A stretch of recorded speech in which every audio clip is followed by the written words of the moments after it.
Hello, everyone. Welcome to the Quantum Bridge again. Today we have returning guests of Donal and Jasmine from Quantum Mogul. Welcome to the show again, guys. Thank you. It's great Lovely to be have here you back. with Hungary. Casper, what is the topic for the day? Well, as long as my cat leaves me alone long enough for me to talk, we are hoping with the guys again, and it's great to have them back, to start by touching on the whole area of decentralization versus centralization, whether that be currency or whether that be to do with aspects of our lives that are to do with empowerment. So we will have to therefore touch on things like the CBDCs fairly briefly, if we can, and then we can pivot away from that and look at it more from a spiritual aspect. So if, again, welcome guys, may I turn that over to you and firstly have your own thoughts on what centralization means to you and decentralization, and how we can remain somewhat empowered and grow that empowerment rather than having all of our choices and every aspect of our lives governed. Okay, I'll take that, right? So when it comes to banking, it's my favorite pastime. Yeah. But the centralization, it is like power corrupts, absolute power absolutely corrupts. And we've had a centralized banking system and we've seen what they've done. And you hear me talking, right, about the worry I have about digital currency being centralized. And it is a legit worry, because if they done what they done with the currency that we had for the last 50 years, since 1971 or 1971, if they done what they done with that, which was printed it into oblivion, can you imagine what they will do with the centralized digital currency? And this is where the danger lies. It is not that I am adverse to regulation and control. I know if you don't have it, it goes out of control. But when you have this level of control, what my worry with it is that the way the currency was printed before, at least when it arrived into the system, they had no real way of tracking where it was spent. They could watch it through bank accounts and stuff like that, right? But they really didn't have control over the cash in your pocket, and you could basically go on a holiday or, of course, our favorite thing, buy silver or gold with it. But with the digital central currency, you're actually basically like a robot, for the want of a better term, right?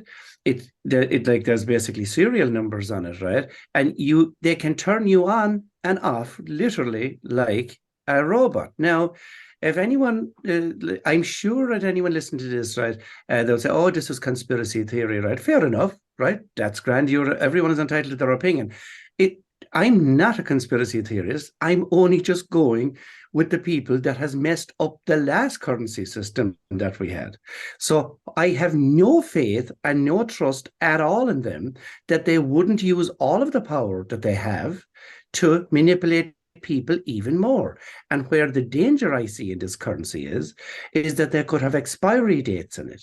They could put double points, bonus points if you bought a car this month, and if you didn't, you'd lose it. They could say you no more holidays for you this year because your carbon footprint is gone over the limit, and now you have to stay at home for the next 6 months. And if people say, right, that's not possible, well, just think back right to 2020.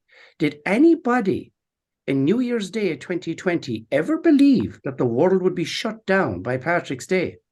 Nobody believed it. And they did it in the space of a couple of days. So if you think that they won't shut down your currency because your carbon footprint has got over your amount that you spend, then think again. And then, of course, my biggest fear, that's fear enough itself, but I would have no doubt then, right, when we know that what's sovereign and what is money is silver and gold, that they would say, okay, well, sure, we will not allow you to buy that with it either, because we can follow where it goes. So this is my worry about centralization, and decentralization, right, is what I am in favor of when we have this level of mistrust in the powers that be. And I would like to add, from the perspective of financial empowerment in education, which is really what we stand for here at Quantum Mogul, giving a power outside of yourself complete access to basically what are the streams that support your legacy, your livelihood. They determine your present, they determine your future, is in a sense fostering a dependency in which you are less likely to be really alert and aware and connected to where your money goes, what your money is doing, and what you are saving for, what you are putting it towards, what you're investing it in, how you're enjoying it. It actually, for me, is, again, enabling. There's an aspect, a potential aspect of enabling. When all of us, I believe, here on this podcast really believe that we've already come out of that. There has been so much control in so many aspects of our life that we've really abdicated responsibility for a lot of the impact. It's so easy to enjoy the present and not understand that the current system has robbed from our future. It's robbed from the future of our children. It's even robbed from the future people believe they were saving all of these years, right? With their pension, when the value of that currency goes to zero. So not only is my hesitation potential abuse of power, but it's also the loss of the opportunity of sovereignty and empowered decision-making when it comes to our future. So I hope that's a valuable addition. Yeah, absolutely. I mean, we've spoken about, precious metals with you guys and some other guests. I mean, do you have any opinions or thoughts on digital assets, Donal, like the blockchains and what we would call, cryptocurrencies? Do you see those as useful, or it's not your Yeah, of course I do. Of course I do. I'm not an expert by any means in it, right? But this is the point I said, that I have no problem. I'm not trying to stop progression, and I'm not right a conspiracy theorist. I'm not saying that digital currency is bad. That's not what I'm saying. It's centralized digital currency I'm afraid of, because I simply don't trust the people that will run it, because they're the same people that ran the currency we have into the ground. So when it comes to blockchain, I think it is an amazing piece of technology, and I think Bitcoin will probably be one of the ones that will be around for a long time, and I see, right, that that it was a store of value, really, because I think, right, from my limited knowledge about it, I think that they had limited it to 21 million coins or something like that, or was it 21 billion coins? I'm not too sure, but they had limited the amount of coins that would be minted, which of course is a store of value in a way, because when you have a limit to something, it's like bringing gold back into the system where you can print it at will. So yes, I am in favor of digital currencies and the likes of blockchain technology and smart contracts, and I see the benefit, but I also see the dangers. And it is where everything good comes, if something good happens in the world always, then something bad can inevitably happen as well, when you have insane, greedy people that will do whatever it takes to control people's lives.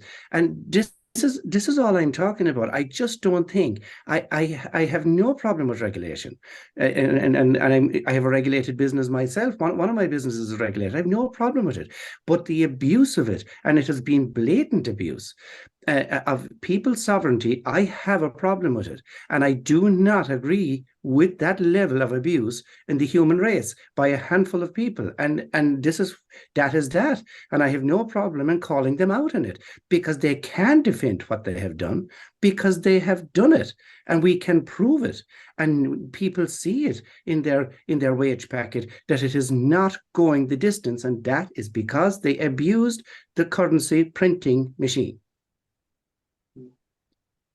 Yeah, absolutely. I love the fact that both of you guys are chipping in on these various aspects, because as I've said before, outside recording time, to the guys, that they so much complement each other, in that fundamentally they're both underpinned by the same deep-rooted desires for humanity to be free and sovereign. And coming at it from those two different aspects, I think, is a lovely thing to see and to witness. Now, in terms of that, and in terms of we always, and you guys are very good at this as well, always looking at solution based. We've talked about, we've mentioned the word fear, but we certainly don't want to engender that or foster that in people. So in terms of solutions out of this, one of those solutions is, of course, things like this that create more awareness, and that in itself is a very powerful tool to negate things, shining a light on them. Are there other things that both of you have specifically thought about or consider or arising in you now that are ways for people to gain more of that sovereignty and to take action without just the thing of, and I've got no disrespect for it, people going out on the streets and protesting and all of these things, but what we really know now is that the way to damage these nefarious plans is to take an alternative route. So maybe you guys can talk about what those alternative routes might be. Yeah, I actually in this discussion wanted to actually share a little bit about how blockchains or that type of digital currency rather, not centralized by a centralized bank, but what different blockchains, how valuable they can be, is because of that very same ability to track provenance. You're able to have anonymous transactions, sovereign anonymous transactions, that actually protect your identity and your financial identity. I believe that blockchains and digital currencies offer us a wealth of possibilities when it comes to protecting sovereign interests, and even through smart contracts, affecting incredible collaboration that will just continue on, because it basically, once the smart contracts have been put in motion, it's not going to be able to be stopped very easily. So that is a positive way. Also, how blockchain as a technology allows us to have decentralized autonomous organizations where, people are able to collaborate from all over the world and, work together in a way that protects their anonymity and also, their sovereignty. I think that it's actually, blockchain can be a vehicle for sovereign human transactions, just not the fact that we would have to have a centralized digital currency that powers beyond us can turn off and on, but blockchain can allow us the choice, right, to have different types of transactions and again, trade in, if we're talking about cryptocurrencies, trade in different currencies. How much risk you want to take, how much volatility you're able to accept. Again, this is where financial empowerment comes into the equation. Everybody will have different needs, will have different goals. Their legacy wealth creation goals may be different, and their legacy wealth preservation goals may be different, right? So I really believe in financial freedom allows you to choose what works for you. So I see how digital currencies can be very valuable. The most important thing as a solution is education. We've talked about it so many times, but financial education coupled with really knowing what you want for yourself and taking away any shame around it. Your desires are valid. If you want to build, like one lady was looking for funding for a project I saw the other day. It was a mermaid park in Maui somewhere, and it was, communicating with dolphins and connecting humans to nature. I mean, that's fabulous. She needs funding for her vision. Whatever vision you have that is going to empower yourself and other people is amazing. And we need currency, money. We need in the current system those resources to bring the new age or the new earth to life. So the solution would be, first, get really clear on what you want. Next, take away any shame or judgment around desiring that. Next, take away any fear that you won't achieve that, or fear that somehow you're going to be enslaved by money in order to produce that. Understand, money is neutral. Currency, rather, is neutral. It will have the charge that you give it. And in this current system, it's still used to help you build as one of the resources. We also talked about relationship or relational or connectivity or network capital, right? But it's a major resource to help you bring your vision for the new age to life. So that's then where financial education comes in. And then I really, really want to stress the importance of small and consistent actions. Mm-hmm. We think if we have a huge goal, we have to have this kamikaze, throw it all in, all or nothing, go big or go home type of mentality. And yes, having moonshot goals is important.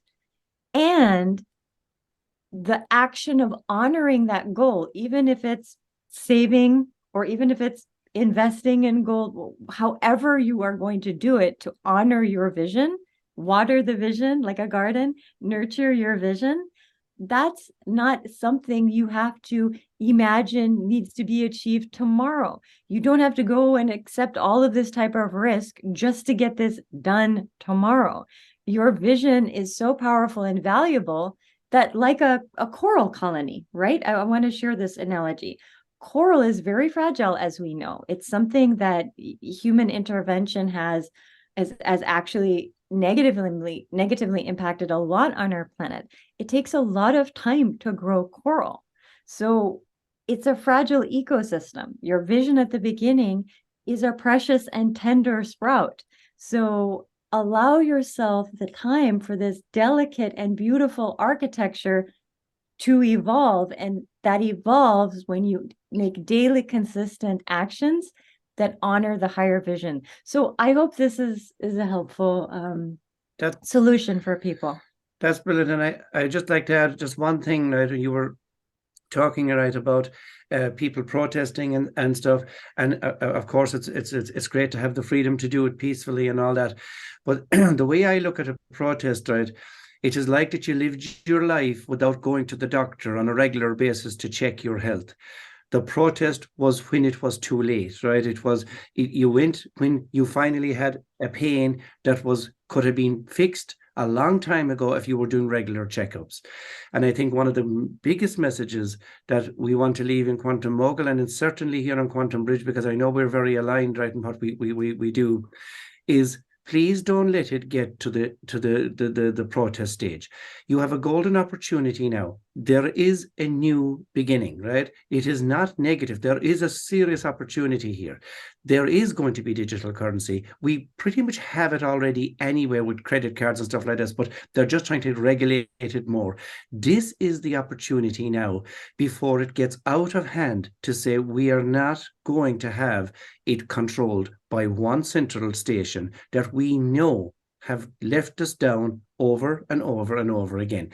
And there is no need to protest then, when we're just saying we would prefer to have more control over our own life and our own sovereignty. We're not giving it up again because you messed it up the last time. And I think it's a fair request. And any politician that is listening to this today, if you have any bit of a heart at all, do not stand behind the voting that goes on with this rubbish that will destroy another total generation and 10 generations of people. You have a golden opportunity now to retrieve yourself and give people back their freedom and stop messing around with their lives with this rubbish with currency. Yeah, absolutely, guys. And the other lovely thing about both of those comments is that those people now who do make those decisions to stand up themselves and people standing up on behalf of others, they will be looked back on as being the brave ones, the good ones, the ones that did the right thing. And we believe, and I guess you guys probably share this with us as well, but we believe that actually we will win out, i.e. the people ultimately will win. I really do believe we will. Because it really is about awareness. It really is about awareness. And now is the time, because they don't have the power yet.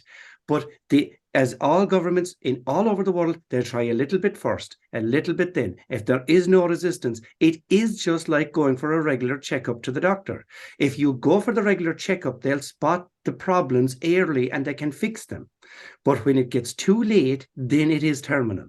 And we know that they have ran that last currency into the ground and it is now terminal. There is no back for that currency. That is for sure. Unless they just simply just crash the bond market completely. So now is the chance. There is never a greater time. I have said it over and over again that this decade from 2020 to 2030 is going to be the defining decade of the 21st century. It is the opportunity for people to take control. And there is enough for everybody to go around, rather than having a handful of trillionaires and a whole planet of hunger around it. It is not the way it is meant to be. And this is the opportunity now to stop it. Yeah, I mean, there's great power, I think, just in saying no to these things, Yes, we realise absolutely. that. But in addition to that, I do feel we're at an opportunity where we have options as well to, like we've mentioned, with the metals or the digital assets and things, and we can do peer-to-peer without the banks. I mean, I probably wouldn't, but I could send Casper some Stellar Lumens now, or some Bitcoin, whatever, at a click of the button. It's Yeah. and that's just between me and Casper, or whatever we want to do. So there's, and I think, like Jasmine said, there's steps you can take. I always think, well, we went on protests in the midst of the lockdown, but then it's like, well, I can be smarter than this. I can shop differently. I can save differently. That's what we're trying to do with bringing guys like yourself on. We showed that not only can you maybe move some money into precious metals or crypto, that we also brought on guests to show that you can liquidate that quite quickly. There are payment cards that we have with CoinJar where you can spend it. The shop doesn't know you're using Bitcoin or XRP or X. They're none the wiser. They just it converts at the point of sale, sells a little bit of cryptocurrency and converts it into pounds, and you just pay for your milk or something with your digital assets. So it's a different world with lots of options, I feel. There was never as greater opportunities, and that's why I'm saying that there was never as much hope. It's not doom and gloom. This is just about awareness, right? And we are about solutions here. Right? The solutions are all around us. They really are. They're just stand up and be counted. They go to you for your vote, which that gives you some value. They go looking for your vote. Well, you also have a voice, and if enough people stand up now, before this new currency takes root, which it will, right? And protect our sovereignty with the decentralization system that we have. We have, absolutely. right? We have these, like anyone. I have a little bit of crypto, right? I don't have a lot, but I mean, I know, right, that I have a bit of XRP, I have a bit of Bitcoin, and that way in itself, right, is giving me some sovereignty, right? Yeah. But like it is there. Don't let it be taken, right? It's like all good, like we said at the beginning, all good things that start out end up bad because people don't stand up, and they let a handful of people control it until it's too late, and then, right, they're complaining. And guys, the other thing, I mean, it is a great and positive message as we come towards the end of this, although we don't have to wrap up quite yet, but the message to say, you don't have to go out and build this stuff. It actually exists already. All you need to do is spend a little bit of time, and you can do that with friends and family and other people you trust, other people you resonate with, and just say, what about if we did want to do something together that didn't involve the normal currency and banks? How do we do that? Okay, it might be a card on which you can spend crypto. It might be a card on which you can spend, like Glint, for example, where you can spend gold. It might be holding some gold or silver and then liquidating it, or even trading in it together, bartering, anything that just takes you out of that system. But the great message here is, one, you can do that because it's just a decision. So at the most fundamental level, it's just a decision to say, we're not engaging with this system anymore. And you only need to turn around a little bit. It's not a 180-degree turn, it's a few degrees, and you suddenly see, but it's already built. All we have to do is empower the system we want. And by doing that, we automatically disempower the system that they're trying to give to us. And I think that's the beautiful message here. That is exactly and that's just some of the beauty of what Quantum Bridge is doing. You're bringing awareness to these alternative solutions, which will no longer be marginal when more and more people utilize them. So it's simply the power of compounding, utilizing the influence that you have through the micro decisions available to you. And when more and more people make those micro decisions and show that there is really a market and a need for this expanded freedom and expanded sovereignty when it comes to how we move currency, how we save and how we protect money, it's fabulous. So the more people who are aware, which is what you guys are doing such a great job at, and then the more people who are empowered to go ahead and try it out, and then more people who are empowered to really exert influence when it comes to exactly those decisions they make around their currency, their money, and their wealth. Well, that is unstoppable when more and more people are empowered to exercise their sovereign decision making. Yeah, but what you're both touching on here as well, and I think Donal particularly just now, was this concept of momentum. What these guys haven't quite got yet is that sort of juggernaut momentum that means it's a fait accompli.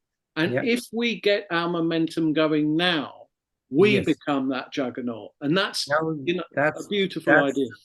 It is really going to the doctor early. You have arrived to the doctor and yet there has been a problem diagnosed. Right? The solution has been given to you now, and you will never have to protest again about currency if you take a stand now. But if you don't take a stand now, and in years to come, somebody will be looking at this video, it's now 2023. If there isn't a stand taken now, I promise in 2043, 2053, there will be protests about currency on the street because the stands weren't taken now. All freedoms come with rights and responsibility, and financial freedoms are exactly the same. So it is actually our responsibility to learn about what is available to us. It's our responsibility to discover what we stand behind, what we feel comfortable actually investing our money into, in knowing the difference between price and value, and knowing how comfortable we are, and the difference between currency and money, and what we are going to choose for our legacy preservation and wealth preservation, as well as how we want to grow and create wealth as well. So this knowledge is paramount for people to know. It's their responsibility to increase their awareness. The fact that we have access to all of these options creates what scientists talk about as decision overwhelm. It's like if you have a choice between 12 to 15 different ice cream flavors, you're really not understanding, why you should go with chocolate over vanilla. Now, that might sound like a really stupid example, but until you delve deeply into what has value for you, what is available to you, and then really understanding, well, which option supports what you value most, you're actually not fully exercising your responsibility and your rights towards your own financial freedoms. When you do not do that, your voice is not heard, and other people decide for you. And sovereignty is all about protecting your freedoms by exercising your responsibility to honor and value the freedoms that you have, and to make your voice heard, and to make best use of those freedoms. And if we haven't learned over the last few years about the value of discernment and action, then it's been I suppose nothing worthwhile was ever forged in the crucible of comfort, right? So on one level, it's good that we've been put through this, but now if we are going to take the good from that, that's going to involve action, isn't it? For us to sit around, pontificate, think, or be scared, or any of those things, the time has passed for that. Even if the action is gaining more awareness and then deciding what direction you want to go, it does feel to me like we're past the time of saying, oh, maybe I should do something or not. It is the time, as Donald's pointed out as well, for action. Absolutely. And the biggest block to forward momentum and progress is complacency. And behind complacency is fear of making the wrong choice.